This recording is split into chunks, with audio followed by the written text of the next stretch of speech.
well taken. Chair now again reiterates its ruling.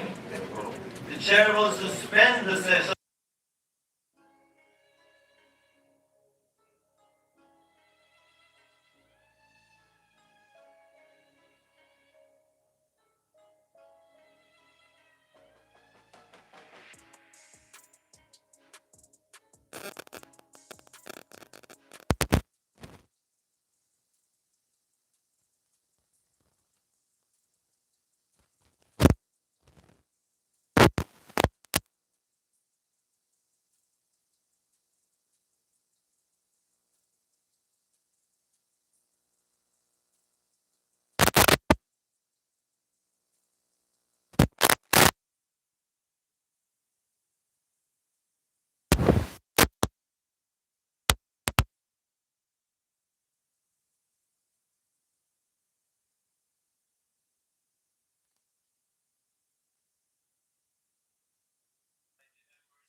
Chair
the members so mentioned is well taken.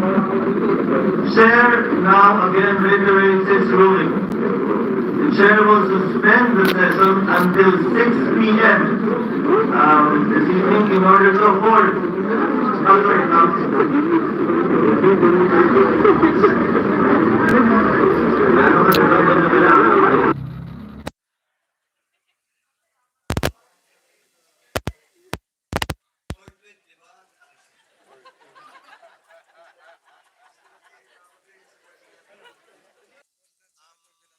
Senator Dela Rosa was earlier raising his hand but gave way to Senators Villanueva and Cayetano.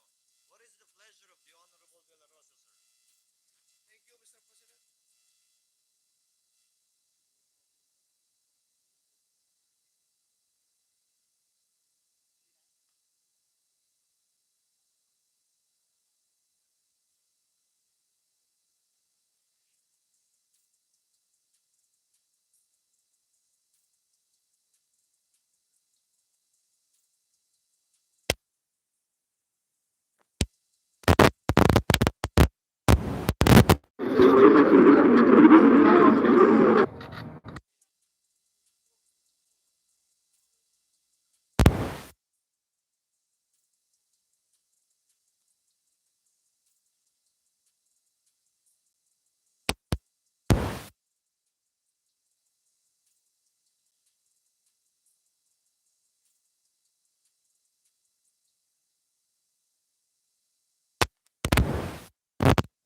SHOWBIZ, di ba?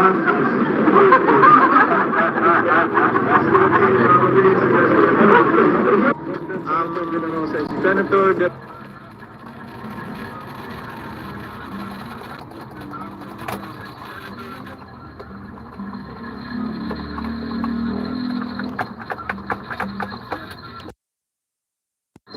sa Catalogo, ito'y labanan ng mga abogado. Hindi po ako abogado, Mr. President, but I just would like to manifest my observation na to be fair to the Senate President. Pag sinabi natin na you have an intention to delay the impeachment proceedings,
well taken.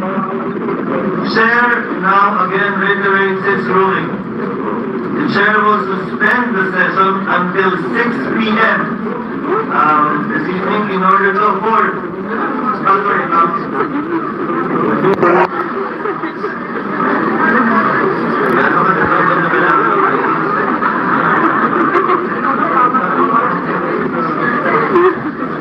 SHOWBIZ, di ba?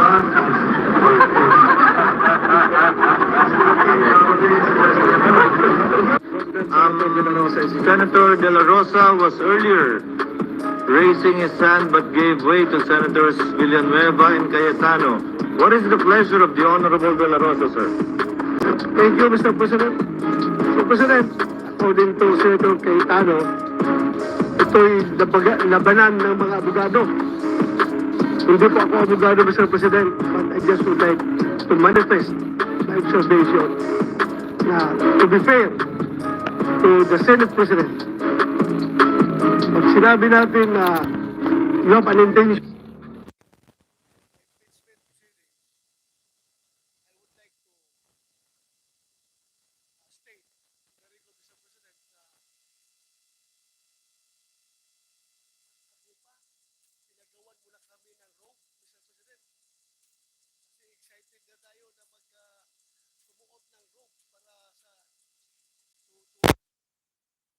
impeachment court. To be fair with you, Mr. President, you've been preparing for that.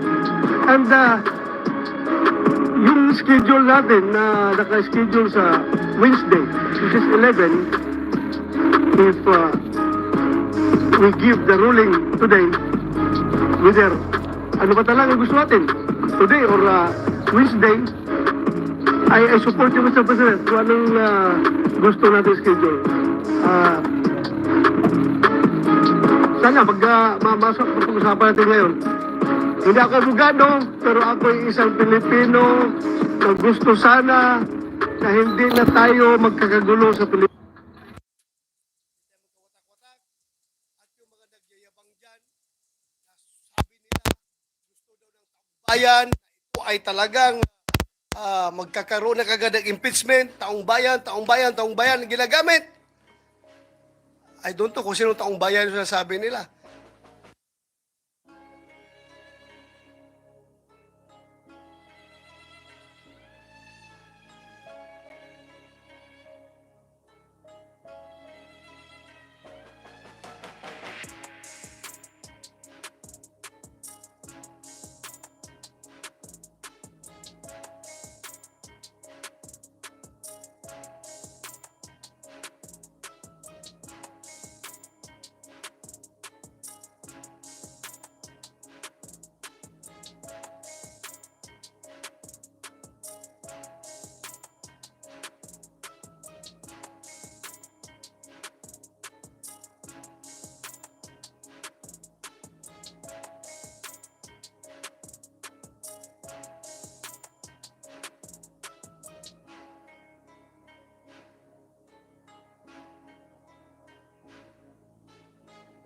The members so mentioned is well taken. Chair now again reiterates its ruling. The chair will suspend the session until 6 p.m. This evening in order to afford.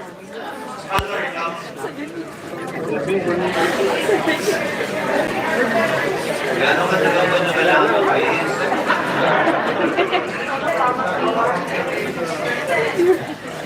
4:20, di ba?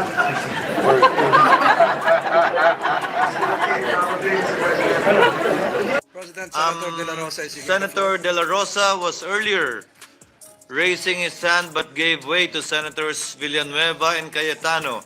What is the pleasure of the Honorable Dela Rosa, sir? Thank you, Mr. President. Mr. President, according to Senator Cayetano, ito'y labanan ng mga abogado. Hindi po ako abogado, Mr. President, but I just would like to manifest my observation na to be fair to the Senate President.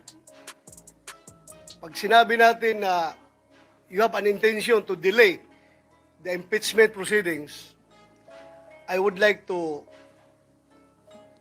state for the record, Mr. President, na 1 month ago pa, pinagawan muna kami ng robe, Mr. President. Kasi excited na tayo na sumuot ng robe para sa to form the impeachment court. To be fair with you, Mr. President, you've been preparing for that. And yung schedule natin na naka-schedule sa Wednesday, which is 11, if we give the ruling today, whether ano ba talagang gusto natin, today or Wednesday, I support you, Mr. President, kung anong gusto natin schedule. Sana mapag-usapan natin ngayon. Hindi ako abogado, pero ako ay isang Pilipino na gusto sana na hindi na tayo magkakagulo sa Pilipinas. Hindi tayo magkawatak-watak. At yung mga nagyayabang dyan, na sabi nila, gusto daw ng taong bayan, na ito ay talagang magkakaroon na kagad ng impeachment, taong bayan, ang ginagamit. I don't know kung sino taong bayan yung sinasabi nila. Because, alam ko, Mr. President, halos lahat ng tao ng Mindanao at ng Visayas, as I have observed during the campaign period, ang sabi sa atin is, Sir, ibubuto kita kung hindi ka magboto sa impeachment o hindi ka magboto sa conviction. Yung ano sinasabi ng taong bayan. Kaya please, do not use the term taong bayan palagi because taong bayan is hindi lang kayo. There are always two sides of the coin. Bakit ba?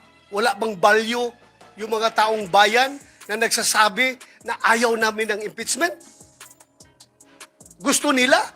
Ang ibabalyo ng Senado ay yung mga tao lang na nagsasabi na forthwith kuno yung impeachment na yan. Ano, kalimutan na natin yung ibang tao na majority na nagsasabi na ayaw namin ng impeachment dahil panggugulo lang yan sa ating bansa. Lalo tayong nagiging divided. Lalo nasisira ang ating ekonomiya. Mga investors umaalis na dahil ang gulo ng Pilipinas. So yun lang po, Mr. President. I am 101% supporting you. What's your stand, Mr. President? Thank you, Mr. President. Noted and entered into the records. Senator Ontiveros, our Deputy Minority Floor Leader, is recognized. Salamat po, Mr. President. I response a comment on the second point of the good gentleman from Taguigan Pateros because there's nothing funny or illogical in and between the motion of the minority leader and the seconding of this representation. The motion of the minority leader is to convene at this very moment. That is what is to be subjected to a vote. Now, instead of on Wednesday. To convene at all is not to be voted upon. Sa usaping yan, sundin lang natin ang konstitusyon. Salamat, Mr. President. Mr. President. Mr. President. With the indulgence of Senator Pimentel, Chair recognizes Senator Cayetano, thereafter Senator Pimentel, thereafter Senator Padilla. Senator Cayetano, you may proceed. Mr. President, I don't want to further the division or the debate. And I wasn't making fun of it. Ang sinasabi ko po, the reality is may tama't mali, may moral, immoral, may legal at illegal. Hopefully, dun tayo parati sa tama. Hopefully, ang legal, yun din ang moral. Ang problema in a collegial body, Senate, House, Commission on Appointments, we move as one based sa pagboboto.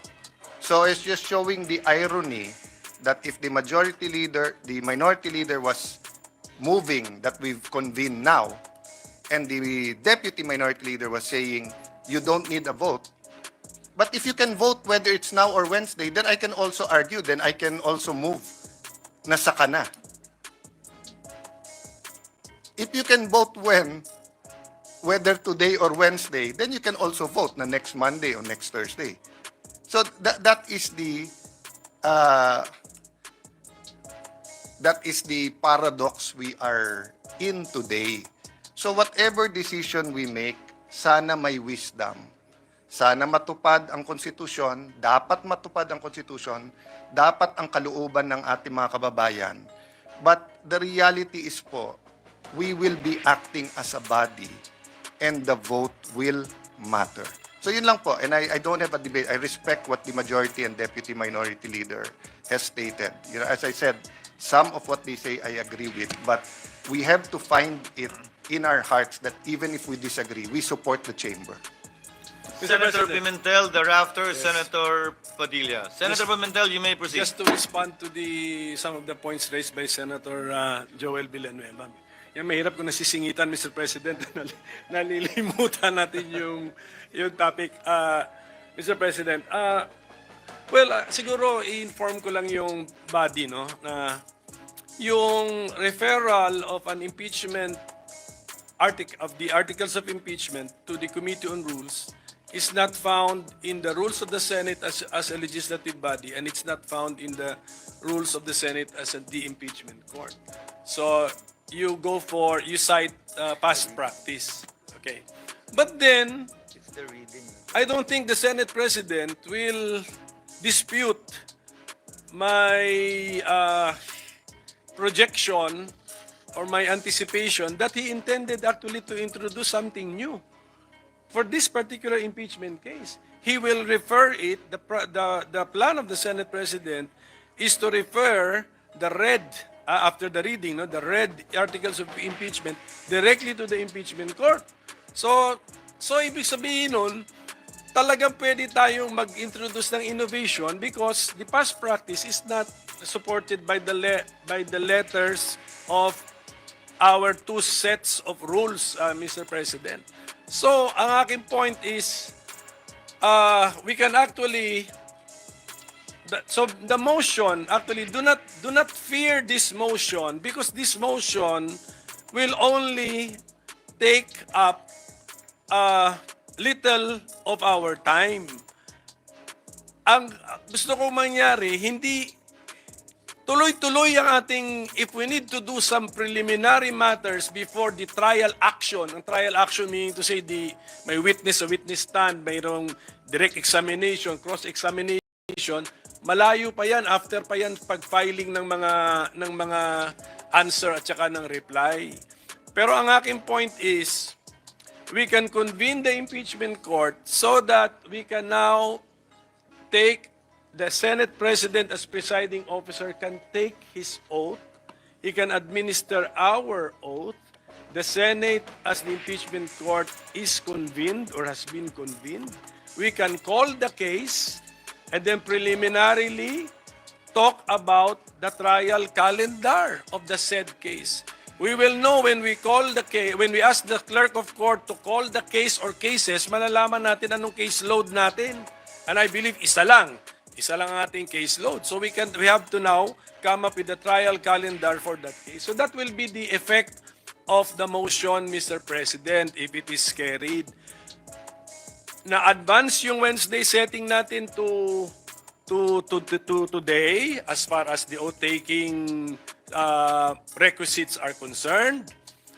We devote a little time to come up with a trial calendar. It can be a preliminary trial calendar.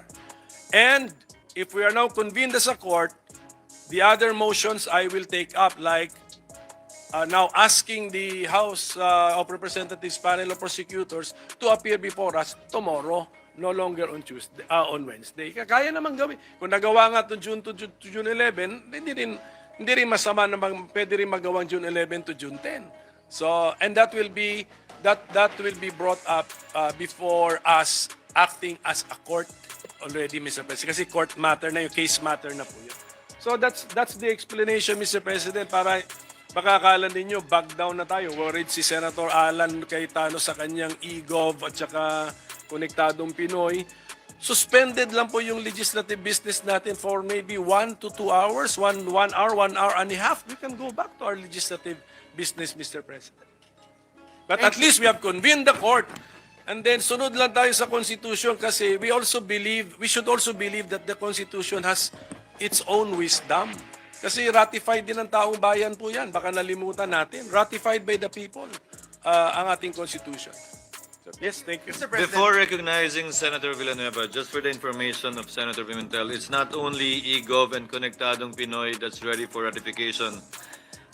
Ready for ratification would also include the virology bill, the expanded Philippine Science High School system, and the 99-year lease bill. Just for the record. I think, Mr. President, since I still have the floor, I think last session, day natin, we suspended, we adjourned at close to midnight. Eh. So it doesn't The matter. first Mr. session day, we Yes, also nearly midnight. 1 hour to 2 hours devoted for the impeachment court, I don't think will harm us, Mr. President. With the permission of Senator Villanueva, Senator Padilla had earlier, on this Yes, point. because in relation to what the minority leader with the stated. indulgence of Senator Just Padilla. very quick, Mr. President, in relation to the statements made by our minority floor leader. Senator Thank Villanueva you, may Mr. proceed. President, let me put on record also, Mr. President, that I welcome innovation. I welcome what do you call that, Mr. President, when we will no longer refer it to the Committee on Rules and ask perhaps one of the prosecutors to read the articles of impeachment and all the cases thereon. I don't have problems with that, Mr. President. And again, as mentioned earlier, I agree, Mr. President, that we need to convene as soon as possible the impeachment court. But my only question, Mr. President, is if we are not violating our rules because, Mr. President, hindi na ho ba importante na maglabas po kayo ng notice? Hindi ho ba yun ang dahilan kung bakit kayo sumulat na i-schedule nung June 2, tapos ngayon June 11, tapos ngayon magbabago po tayo? Hindi na ho ba kailangan yun? And if it is not, Mr. President, then I will vote for it, Mr. President. I will go with then that's the reason why I'm clarifying all these issues, Mr. President. Kung hindi na kailangan magbigay ng notes, because at the end of the day, we wanted to protect and give importance to due process, Mr. President. That's all I'm saying, Mr. President. We don't want any legal infirmities, Mr. President, along the way. And I know that once we convene as an impeachment court, marami pa ho tayong mapag-uusapan ng mga issues. Maraming salamat, Ginoong Pangulo. Thank you, Senator Robin Padilla, for yielding the floor to this representation. Thank you. With the indulgence of Senator Pimentel, Chair would now like to recognize Senator Padilla. You may proceed, sir. Maraming salamat po, Ginoong Pangulo. Katulad po ng sinabi ni Senator Joel Villanueva, ako po ay hindi po ako abogado, katulad po ni Senator Bato. Pero sa maikling panahon ko po dito, lagi natin binubuksan ang ating rules. At yan po ang unang-unang dinala sa akin nung ako po ay nanalong senador at ako po ay pinuntahan ng sekretariat. Ang una pong binigay sa akin ay yung rules. Napaka-importante ng rules. Yan po ang unang-una talagang isinaksak sa aking ulo. At bukod po doon, tradisyon. May tradisyon dito na kailangan susundin mo, lalo ka na neophyte. Ngayon, ang tanong ko po, sa dalawang nangyaring impeachment, yan po ay kay Pangulong Estrada at kay Chief Justice Corona. Lagi pong dinadala doon sa Committee ng Rules. At yan po ay inaasahan natin sa pagkakataong ito na doon uli makarating. At hindi naman din po ako kumokontra, katulad din po ni Senator Villanueva, kung meron po tayo mga gustong baguhin, bakit naman po ako kokontra? Dahil yan nga po ang gusto ko, yan ang aking tagline, pagbabago. Pero hindi naman po siguro dapat sa oras na ito. Bakit naman sa oras na ito tayo gagawa ng isang bagay na katulad din po ng sinabi ni Senator Bato Dela Rosa, talaga po bang tayo ay gusto nating magkahiwa-hiwalay na talaga? Yung po bang bansa natin talaga gusto na nating gutay-gutayin? Kung meron po tayong gustong baguhin, hindi po dapat siguro yan sa oras na ito, sa panahon na ito, at sa pagkakataon na ito. At katulad din po ng sinabi ko, lagi ko pong sinasabi, paulit-ulit, hindi po ako abogado. Ako po ay madalas akusado. Ako po ay ex-convict. Kaya ako po ay sanay sa korte. Ako po ay laging humaharap sa korte. Lahat po ng mga proceeding ng korte na abutan ko na hanggang po sa pakakakulong. Kailangan po siguro maipaintindi po natin sa lahat na due process. Kailangan dumaan po tayo sa due process. Hindi po tayo pwedeng palundag-lundag. Yun lamang po. Maraming salamat po, Ginoong Pangulo. Thank you, Senator Padilla.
are no other members who wish to state their piece on the matter, Chair now recognizes Senator Bato Dela Rosa. You may proceed, sir. Thank you, Mr. President. Mr. President, esteemed colleagues, ladies and gentlemen. Imagine a house, Mr. President, an unfinished one that is still being built. Where do we begin? Of course, with solid foundations, a level ground, as well as an honest blueprint. Hindi pwede ang mga shortcut. Hindi pwedeng madaliin kung babaliwalain ng mga architects at mga engineers ang mga basic requirements.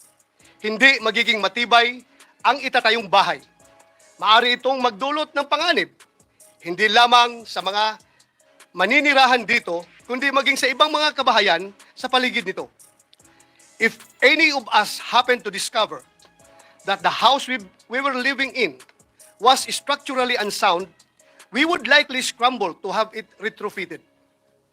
We would probably file cases in anger against developers. I doubt any of us would simply shrug our shoulders, saying, andito na tayo eh, hayaan na lang.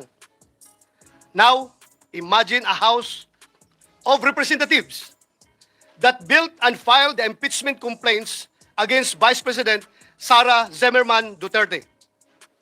Trabahong inupuan sa simula. At noong papalapit na ang deadline, biglang naging buzzer beater. Mabilisang pinasa sa atin at ngayon, tayo naman ang pinipilit at minamadali. Pinapagalitan pa nga, that is your sworn duty. Tama na ang pamumulutika.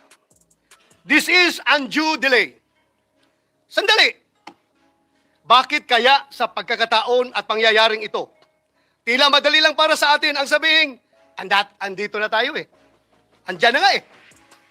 Mr. President, the House of Representatives are of the belief that they have built a solid case against Vice President Sarah Du30, prompting them to file an impeachment case. But how sound are the foundations of this impeachment case filed against the Vice President? Kagaya po ng konstruksyon ng isang bahay, ang proseso ng impeachment ay kinakailangan na nakatungtong sa isang solidong pundasyon. Ibig sabihin, ang mga arkitekto na pasimuno nito ay may tungkulin na tiyakin na may tatayuan ang kanilang mga akusasyon. Ngunit, ang impeachment ay isang proseso na hindi nakasalalay lamang sa mga arkitekto o mga instigador nito. Sa totoo lang, pinakamadali ang naging gampanin ng HOR sa proseso ng impeachment. Yun ay ang pagbubuo ng mga akusasyon, Mr. President, kahit sino po ay maaring magparatang kung kanino man. Sa bahagi naman po natin, ang pinakamahirap, ang paghusga, ang paggawad ng isang hatol na makatarungan at katanggap-tanggap. Anuman ang nakatuntong sa mahinang pundasyon ay laging may panganib na gumuho. Kung ang isang impeachment case ay minadali at nakasandig sa paghihiganti at pamumulitika, ay may halintulad sa isang strukturang itinayo sa gilid ng bangin.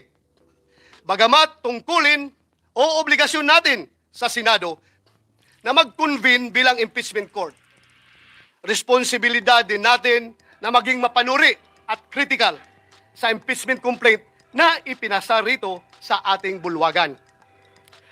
As I usher in my 6th year in the Senate, my 39th year in public service, Mr. President, I can say I have gotten better at spotting irony.